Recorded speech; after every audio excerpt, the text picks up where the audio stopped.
In the sunlit kitchen, I was preparing breakfast. As the aroma of toast wafted through the room, Michael came down the stairs in his school uniform. The sight of him in his navy blue blazer filled me with pride, just as it did every morning. "Good morning, Michael." "Good morning, Mom." My 15-year-old son seemed to grow taller with each passing day. I fondly recalled the years we'd spent together since the divorce 4 years ago. Though I'd been filled with uncertainty then, this life had become our perfect comfort zone. On the table, I'd laid out Michael's favorites: blueberry jam, peanut butter, and fresh coffee from Dunkin' Donuts. "Mom, are you going to be late again today?" Michael asked while spreading jam on his toast. The morning light streaming through the window gently illuminated his handsome profile. "Yes, I have an important contract meeting in the afternoon. It's for a property in Beacon Hill. But I'll definitely be home by evening." "Okay. I have soccer practice, so I think I'll be home around 7. Michael was a regular player on Newton North High School's soccer team. He excelled in his studies too, particularly in math and science where he ranked among the top in his grade. He handled AP courses with ease. He was my pride and joy. After breakfast and seeing Michael off, I changed into my suit. I carefully applied my makeup in front of the mirror and fastened my pearl necklace. I'd bought this necklace as a reward to myself after closing my first major deal. It had become my lucky charm. At 10 a.m., I was preparing for a luxury apartment viewing. As a skilled agent with Coldwell Banker, I was determined to secure another contract today. The view of Boston from the glass elevator was beautiful as always. The sparkle of the Charles River seemed to predict today's success. It was exactly a year ago when this job led me to a life-changing encounter. My meeting with James Foster. As vice president of State Street Corporation, he was considering purchasing this apartment. From our first meeting, I was drawn to his gentlemanly demeanor. His tall figure in a dark gray suit, his intelligent gaze, and occasional gentle smile. After the deal closed, a series of coincidences brought us together. We dated carefully, taking our time, and then became engaged. More than anything, I was overjoyed that Michael accepted him. We'd spend holidays going to brunch together or cheering at Michael's soccer games. A new family dynamic naturally formed. "Michael, I'd like to marry your mother." One evening after dinner, James addressed Michael with a sincere expression. The candlelight on the table softly illuminated that moment. "James, I'm completely in favor." I still vividly remember Michael's smile. That night, James opened a bottle of premium champagne. The two adults toasted, while Michael was served sparkling cider. However, lately, small worries had begun to cross my mind. I started noticing neighborhood gossip about 2 weeks ago. While shopping at Whole Foods, I overheard whispers behind me. "Looks like she's still hanging around this area." Really? It's been 3 years since the divorce was finalized. I know. I even saw her near the school recently. She referred to James's ex-wife, Elizabeth Foster. I'd heard rumors about how she'd fought over the division of assets during the divorce. She came from a prominent Boston family and had apparently been a successful buyer for a luxury boutique before marriage. But I'd avoided digging deeper. The past was the past. We had our future to look forward to. I was also slightly concerned about Michael's behavior. His usual cheerfulness had dimmed, and he'd increasingly retreat to his room early, claiming he was just tired.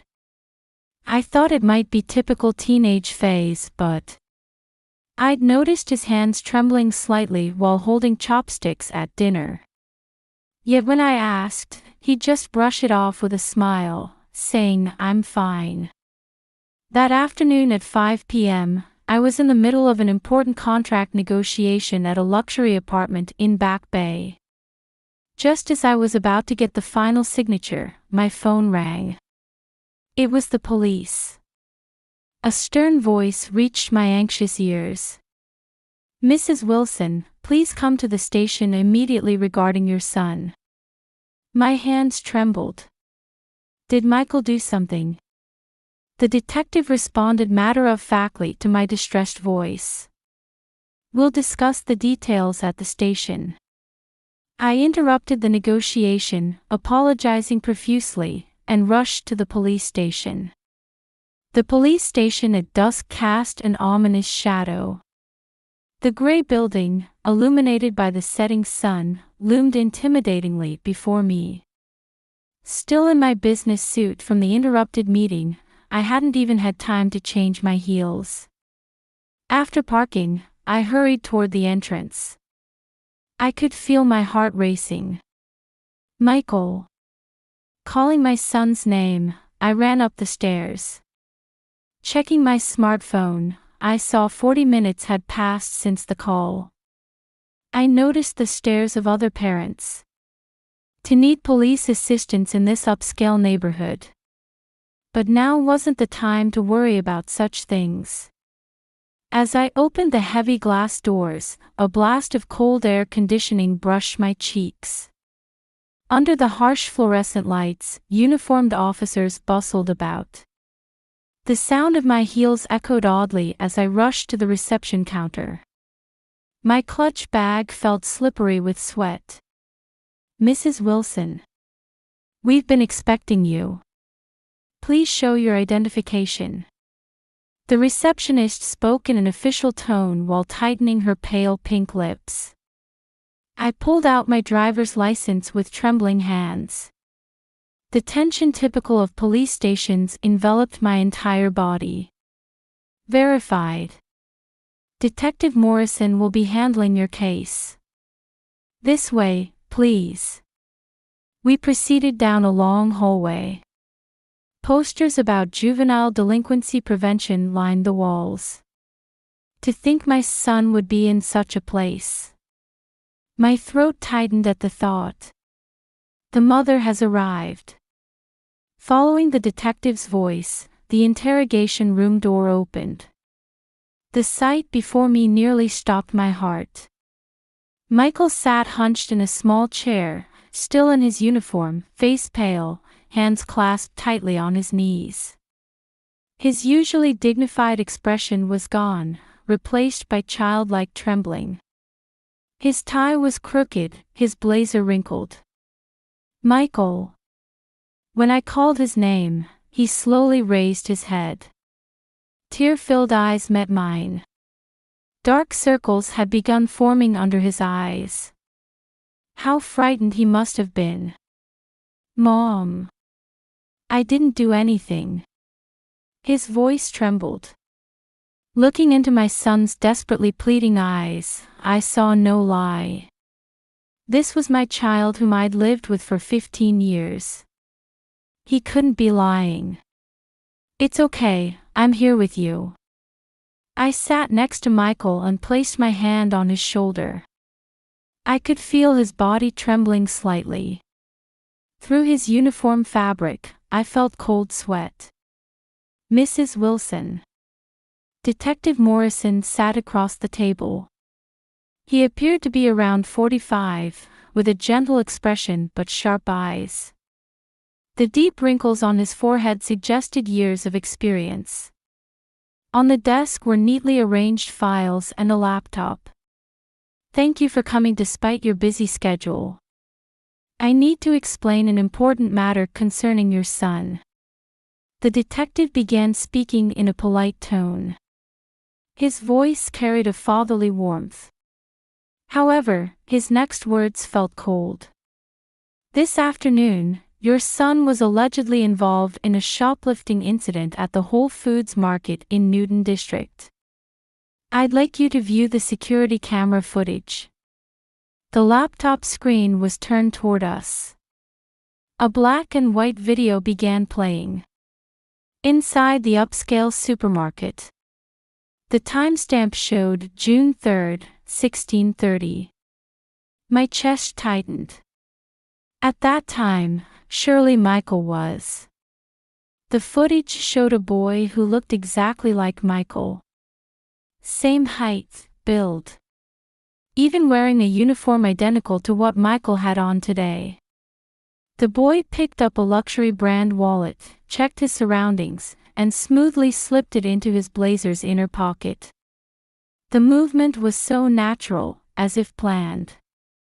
I was speechless. The boy in the footage did look exactly like Michael. But it wasn't him. As his mother, I knew instinctively. At this time, my son was at cram school. I immediately objected. I could hear my voice rising slightly. He should have been in class at Cubic Preparatory School. If you check the attendance records. Yes, we'll verify that.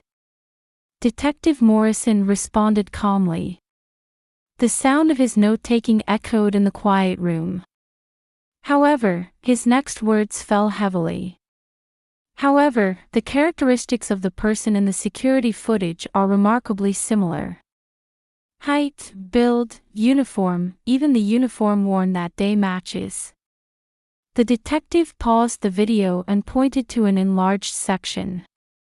Indeed, everything matched down to the details. The school crest on the blazer, the tie color, even the bag design. Even Michael's characteristic slightly hunched walking style. The camera angles left minimal blind spots, and the facial features, footage tracked across 6 cameras. But this is not my son. I insisted firmly. I held Michael's hand. It was cold. But I had certainty. Strong certainty in believing my son. The interrogation continued for nearly 2 hours. Alibi verification, questioning. Michael's school life, friendships, recent behavior. The questions covered every detail. My son occasionally answered with a trembling voice. I listened carefully to each word beside him. Finally, words of release came. We'll conclude for today.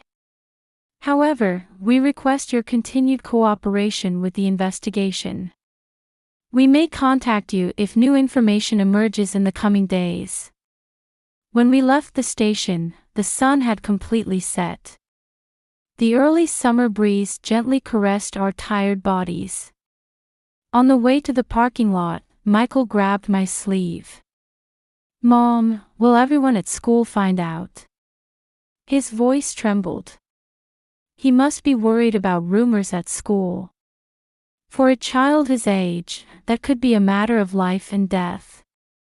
Even after getting in the car, Michael remained silent. The anxiety was deeply etched on his profile, illuminated by the streetlights. His hand still trembled slightly as he fastened his seatbelt. I gripped the steering wheel tightly. I silently vowed to uncover the truth. This was the beginning of a battle I couldn't surrender as a mother. Looking at my son's reflection in the rearview mirror, I strengthened my resolve. Someone was trying to frame my son. I would expose their dark intentions. The next morning, after a sleepless night, I sat at my computer from early dawn. The morning sun streaming through the window illuminated photos of my son at school on the screen. Pictures of Michael in his uniform, chatting with friends. There must be something I could do to prove his innocence. Michael was still sleeping in his room upstairs, exhausted. Last night, I'd slept beside him for the first time in years. Watching his peaceful sleeping face as he dozed off in my arms like he used to in elementary school, I vowed to protect him. Soccer trophies lined his bedside table. His excellent report cards still proudly adorned the wall. The clock showed 5:30 a.m. As I gazed at the misty cityscape, I recalled the details of yesterday's interrogation one by one. The security camera footage. The perfect match. That in itself was unnatural. I have the right to investigate too. With trembling hands, I picked up my smartphone and called James. Though it was still early morning, he answered immediately. His usually calm voice carried a strong determination today. "I'll be right there. Let's think about this together." There was no hesitation in James's voice. 30 minutes later, he arrived at my house. He wasn't in his usual suit but dressed casually. His typically neat tie was absent today. Under his eyes, I could see traces that he too hadn't slept. "I've been looking into various things since last night," James began explaining as he opened his laptop on the table. "Let's start what we can do, separate from the police investigation. First, we need to thoroughly check the details of the crime scene." Taking a sip of coffee, he pointed to the screen. The Whole Foods Market floor plan, security camera placement, and the situation in the store at the time of the incident. We need to review everything from scratch. We headed to the supermarket as soon as it opened. James gently held my nervous hand. The warmth of his hand slightly eased my anxious heart. "I'll help too. We'll definitely get to the truth." Thanks to James's credibility as vice president of State Street Corporation, we easily secured a meeting with the store manager. His position sometimes carried significant weight. We were also allowed to view additional security camera footage. "Actually, there's been someone I've been concerned about." A female employee in her mid-20s approached us. Her name tag read Sarah Johnson. "There's been a woman who often takes photos in the store, especially of students in uniforms. I noticed it casually at first, but it started feeling unnatural." James and I exchanged glances at her words. Sarah continued. "Particularly since last month, that person's visits have increased. When I'm at the register, we often make eye contact. But when we do, she quickly looks away." As we heard more details, new facts emerged one after another. The woman tended to visit at specific times. After school hours. When many students in uniforms would be shopping. Come to think of it, she seemed to take a lot of photos of students wearing the same uniform as your son. At first, I thought she might be a parent. As we carefully reviewed the security camera footage, we found several unnatural coincidences. The uniform worn by the perpetrator was indeed from Newton North High School, like Michael's. However, looking closely, it perfectly replicated features unique to Michael. The repair mark on the right sleeve. The carefully mended tear from last month's soccer game tackle, which I had fixed. This mark, visible in photos posted on social media, mysteriously appeared on the perpetrator's uniform too. Even Michael's unique habits. The slight tilt of the school badge on the left shoulder. This was a characteristic that developed from Michael always carrying his soccer bag on his left shoulder. "This is..." James furrowed his brow. He repeatedly rewound and checked the footage on screen. "Someone is deliberately trying to impersonate Michael. And quite systematically at that." We quickly began investigating social media. Carefully checking Michael's posts and photos tagged by friends. Then we found an eerie shadow in the posts. A figure in the background. A group photo at a cafe after school. A woman's reflection in the window glass. Another photo. At the school gate. A shadowy figure in a luxury car parked in the distance. And at the soccer game. A lonely woman sitting at the edge of the bleachers. This account. James's voice trembled. His face paled at the name displayed on screen. It's Elizabeth's. His ex-wife's social media account had secretly stored photos of Michael. Him in his school uniform, after school, with friends. Looking at the posting dates, they had been intensively taken over the past 2 months. Like a stalker. Most had been taken with a telephoto lens. She often took photos in the store. Sarah's earlier words now carried heavy significance. As we printed out and arranged the photos chronologically, evidence of obsessive surveillance emerged. Michael's daily activities were recorded like a surveillance log. Feeling near certainty, we immediately contacted the police. We submitted the new evidence to Detective Morrison. This is compelling evidence. Seriousness seeped into the detective's voice. He carefully examined each photo spread out on the desk. Clear signs of stalking. This definitely suggests a premeditated crime. The police investigation intensified. Reviewing past security camera footage revealed evidence of Elizabeth's suspicious behavior. Her lurking around the high school. Purchasing the same uniform at the uniform shop. Following Michael. It told a story of almost manic obsession. New security camera footage revealed even more shocking facts. Elizabeth handing cash to a boy with the same build as Michael. The boy was later identified as a student from another high school. Part of a perfect disguise operation. The decisive evidence was captured by security cameras around Elizabeth's apartment. On the day of the incident, she returned home with shopping bags. Inside was a uniform identical to Michael's. And the suspicious boy entering and leaving her apartment. The perfect plan was slowly revealing its full scope. For her to go this far. James choked on his words.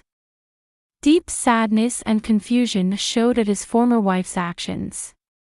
There must be a reason. I answered quietly. Looking out the window, I had a sense of all the pieces falling into place.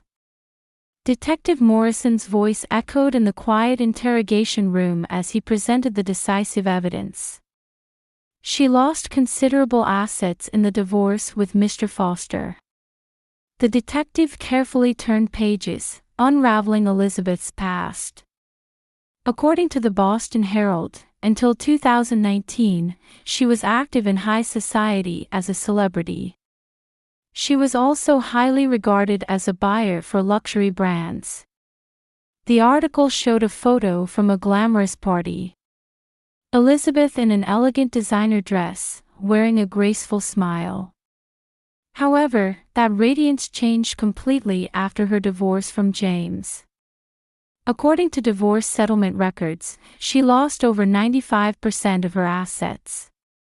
Furthermore, her social standing plummeted. Elizabeth's parents, concerned about their daughter's destructive lifestyle, had even excluded her from their inheritance. James let out a deep sigh at the detective's words. His expression showed complex emotions as someone who knew the truth behind the divorce. As the investigation progressed, the full scope of her revenge plot came to light. The meticulous preparations that began 2 months before the incident. Thoroughly observing Michael's daily routine, preparing identical uniforms, securing accomplices. Then executing at the most effective timing. The selection of the crime date also seemed calculated. The detective pulled out new documents. This day, you had an important contract meeting scheduled. Moreover, it was right after the wedding date with Mr. Foster had been set. My chest tightened. Framing Michael was her perfect revenge. A plan to completely overturn our happiness as we tried to build a new family.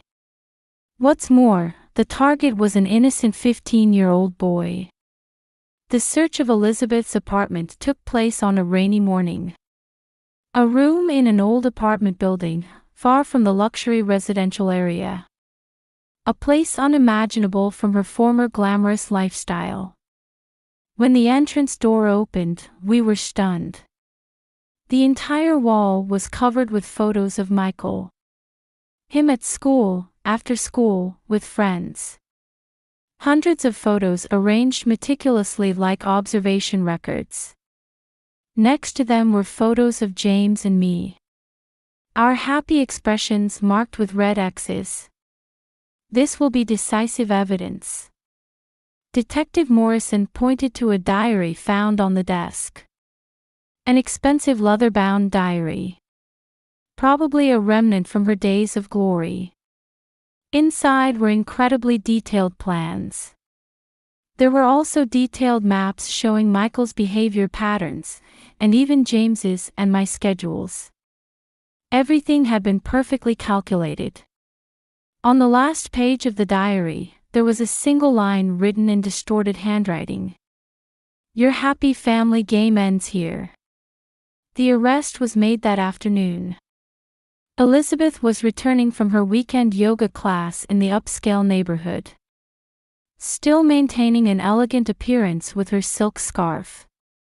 I haven't done anything wrong, she calmly declared, holding out her hands to the police officers as if it were someone else's problem. You have the right to remain silent. And during the upcoming interrogation, you have the right to have a lawyer present.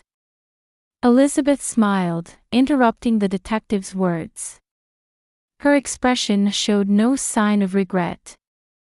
Rather, it carried an air of satisfaction, as if she had accomplished something.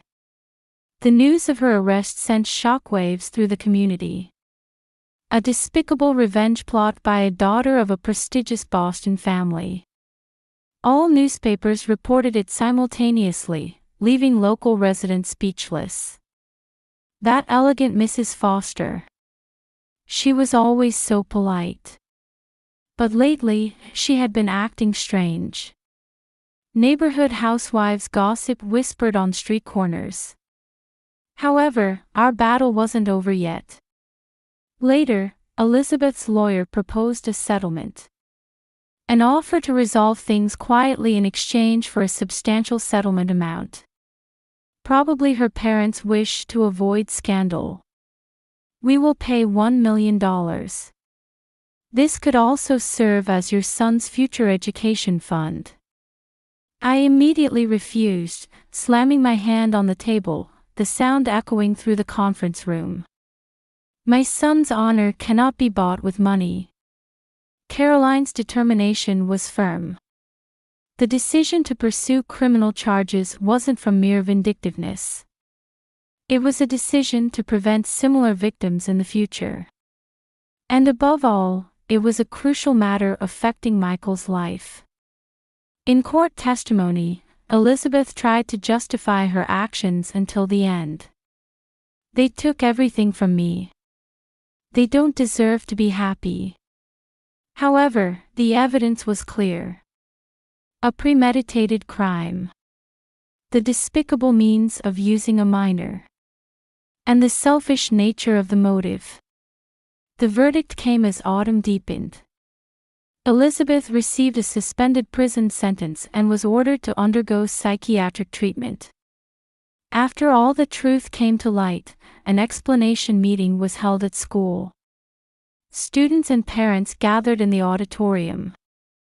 The principal officially acknowledged Michael's innocence and strictly prohibited rumors about the incident. We deeply regret that one of our students fell victim to such a despicable plot. However, we are sincerely pleased that the truth has come to light and Michael's innocence has been proven. After school, I went to pick up Michael. My son waiting at the school gate looked somewhat brighter. His uniform appearance was as dignified as ever. The anxious shadow was no longer visible. "Mom, thank you for believing in me." Michael showed a full smile for the first time in a while after getting in the car. There was no more hesitation in his eyes. "Of course, you're my precious son." I gently stroked his head. At the Boston District Court, the heavy wooden doors opened, and the judge entered. Everyone involved in the case sat holding their breath in the gallery. The cold air conditioning heightened the tension. My palm holding Michael's hand was slightly sweaty. James gently placed his hands on our shoulders.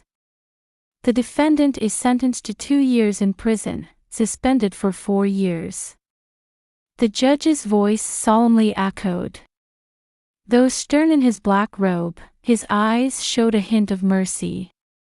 In this case, the defendant's actions were highly premeditated and malicious.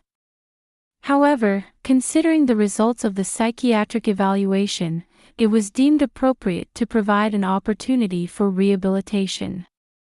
Elizabeth sat quietly with closed eyes in the defendant's seat. Her former arrogant attitude had disappeared, showing signs of deep fatigue. The psychiatric evaluation had revealed severe adjustment disorder underlying her actions. The loss of social status from the divorce had pushed her to the edge mentally. Furthermore, I ordered the commencement of treatment at a designated medical facility within 2 weeks of the verdict's confirmation. Also, contact with the victim's family is prohibited. Elizabeth's parents sat in the front row listening to the verdict. Her mother Mary maintained the dignified bearing befitting a former prestigious family, occasionally wiping away tears with her handkerchief. After the verdict, she approached us. "We will focus on our daughter's treatment. And I sincerely apologize for everything." Sincere words of apology. Mary's expression showed a strong will to guide her daughter in the right direction. The parents had already arranged for a specialized medical facility in a quiet New Hampshire town. She would take her first steps toward healing her mental wounds in a lush green environment. Treatment progressed carefully under Dr. Stevens, renowned in the psychiatric field. 2 counseling sessions per week. Medication. And group therapy through interaction with others facing similar issues. Gradually, changes began to appear in Elizabeth's mind. According to the facility's counselor, she gradually became able to view her actions objectively. Her relationship with her parents also began to heal. Particularly walks with her mother became a daily routine, where they would reminisce about childhood memories. 6 months after the incident, a letter arrived for us. The sender was Elizabeth Foster. The envelope bore the facility's postmark. "I am sorry." Simple yet heartfelt words of apology. The handwritten letters showed slight trembling. Written not on luxury stationery but ordinary paper, it carried a sense of sincerity. Back then, I had lost myself. "Michael, Caroline, James, my attempts to destroy your happiness can never be forgiven." Through daily therapy, as I faced my distorted mind, I deeply realized this. The letter detailed her treatment progress. Her relationship with her parents was gradually healing, and she had resolved to begin a new life. She planned to open a small antique shop in the New Hampshire town. She was trying to apply her former buyer experience in a different way. "I hope this shop becomes my first step toward atonement. Though not flashy, I want to build a new life while sincerely engaging with each item." And then, as cherry blossoms heralded spring's arrival, our wedding day came at the historic St. Mary's Church in suburban Boston. Light streaming through century-old stained glass cast beautiful rainbow shadows on the altar. James smiled gently beside me in my white wedding dress. His black tuxedo conveyed dignity with warmth. And Michael stood as our witness, his expression more mature than his years. At the reception speech, Michael held the microphone with slight nervousness. As the venue fell silent, his refreshing voice rang out. "I'm happy to welcome my new dad." The venue erupted in warm applause. Among the guests was Detective Morrison. A deep trust had been built through the incident. Tears of joy glistened in the detective's eyes. "Since Mom raised me alone, she's given me so much love. Sometimes strict, but always watching over me warmly. And now, with James, no, Dad joining us, our family has grown stronger. I feel our bonds have deepened even more after overcoming that difficulty." I couldn't hold back tears at Michael's words. Beside me, James too forgot his usual composure and became misty-eyed. Our bonds, strengthened through trials, were something everyone present could feel. At the end of the reception, we released white doves with hopes for our new life. The sight of the doves taking flight was bright and strong, like our future. The gentle spring breeze seemed to bless our new beginning. A week later, a final letter arrived from Elizabeth. "I sincerely pray for your happiness. And I too will begin a new life. Moving beyond the past and taking new steps forward." It was a new beginning for everyone. Outside the window, cherry blossoms swayed in the wind, petals dancing in the air, as if throwing blessing flowers upon our new life.